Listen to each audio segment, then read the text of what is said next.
Do you know the difference between invention and innovation? Well, if you don't, you're in luck because this is precisely what we're going to talk about in this short video. Hello, everyone.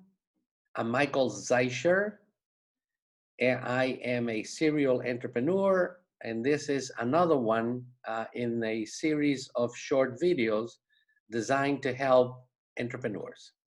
So with that, let us look at the first slide.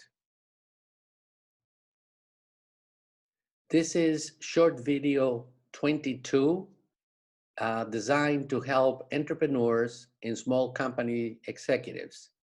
And the subject for today is what is the difference between invention and innovation? So let's start with a definition. What is the definition of an invention? An invention can be a new device, a new process, a new composition of matter, and this is important, which is not obvious to others. What about innovation? Innovation is the commercial introduction of new devices, new processes, and new products to any given industry. So really, the difference between invention and innovation is that innovation requires invention, that is technology, plus marketing. So let's consider for a minute some very important historical innovations. So photography was an innovation. It was an invention, but it became marketed. So it became an innovation. The development and the introduction of motion pictures, of telephones. And let's take one that is very close to us as far as years is concerned, and that is xerography. Xerography is composed of two Greek words, xeros, that means dry, and graphia, which means writing. So xerography formed a company called Xerox, introduced dry copiers that became very well known. As a matter of fact, it entered the language. People don't say, give me a dry copy of this, or give me a dry facsimile of this document. They would say, give me a Xerox copy of it.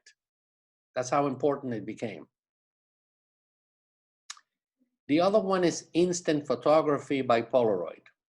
Now, the word instant photography actually was a little bit of a misnomer. It wasn't instant. It took about 2.5 to 3 minutes in order for the chemicals to develop the actual print, but it was much faster. Now, I remember that trying to do pathology slides through a microscope, I attached a Polaroid camera to the microscope. I was able to take a photo of it, and in about 2.5 to 3 minutes, I have an actual print of the pathology slide I was looking at. Now that compared with before Polaroid, you had to send out the film. If you were lucky, you'll get it back in the next day. Otherwise, you had to wait about 2 or 3 days before you actually had a print. And here you had it in about 2 days, in approximately 2 to 3 minutes, not days. Well, I don't know whether you know it or not, but Polaroid, the company, developed what is known as digital photography. Digital photography is what we use right now, whether you're using a smartphone or whether you're using a camera, where you take a snap and you can see the results instantaneously. I mean, that is digital photography, and the quality is just absolutely spectacular. Well, I don't know whether you know it or not, but the Polaroid company actually developed digital photography. But the management of the company said, you know, we don't want digital photography to impinge on our market. We don't want it to cannibalize our market. And as a result of that, They didn't commercialize it. They invented it, didn't commercialize it, and as a result of that, it didn't become an innovation. There were 2 or 3 Japanese companies who actually did that. And as you probably know, it actually put Polaroid out of business. Well, now that we know that commercialization is absolutely essential for an invention to become an innovation, why is it that so few commercializations actually work? It's a tiny minority. So let's take a look at that for a minute. I'm sure that you've heard about Pareto's 80-20 principle, that 20% of your efforts result in 80% of your accomplishments. So for example, 20% of your customers give you 80% of your profits, or in some other way, 80% of your complaints come from 20% of your customers. That's the 80-20 principle. Well, if you can use the 80-20 principle as far as commercialization is concerned, let's take a look at the amazing results. This is what we're going to call Pareto's correlation. And Pareto's correlation is this. If you have 10 products that are being commercialized, 10 ideas, inventions that are being commercialized at the same time, how many of them will actually end up being successful? It actually turns out to be that it's the square root. So the square root of whatever number of innovations are trying to be commercialized, that will give you the number of innovations that will be successfully commercialized. So in our last slide, let's take a look at an example. Let's say that you have 10 companies that are trying to commercialize an innovation, an idea to become an innovative idea.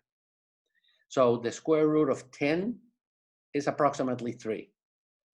You can predict that out of the 10 companies, only 3 will end up having 80% of the market, or perhaps dominate the market completely.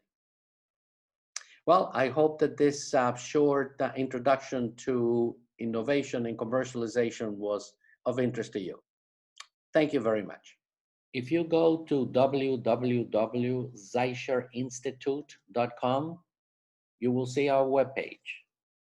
We have 10 easy to follow recorded lectures complemented by hundreds of slides. If you purchase the online course, you will receive a complimentary copy of the complete transcript as a PDF. So you don't have to start writing anything. Everything about the course will be at your fingertips, thus allowing you to make a copy of the transcript. And in the website, you will find the entire lecture number 1 as a free gift, which is about 30 minutes in duration. So please do that, and I wish you the best of luck as an entrepreneur.